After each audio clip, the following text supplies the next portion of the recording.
Sveiki, šiandien atsakysiu ne tik į populiariausią, bet ir šiuo metu gan labai svarbų klausimą, tai yra, kuriame darbų apdailos etape yra montuojamos nematomos durys. Nematomos durys, tai vadinamojo ankstyvojo montavimo durys, jos yra montuojamas iš karto suformavus angas. Aliuminio stakta yra montuojama kartu su varčia, užtvirtinama ir yra reguliuojami perimetro tarpeliai tarp varčios ir staktos. Po to varčia yra nuimama nuo vyrių ir supakuojama, tada nusiunčiama į saugojimą vietą arba dažyti.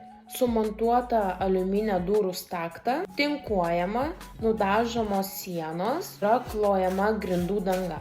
Kai visi šie darbai būna atlikti, tuomet durų varčia vėl užkabinama ant vyrių.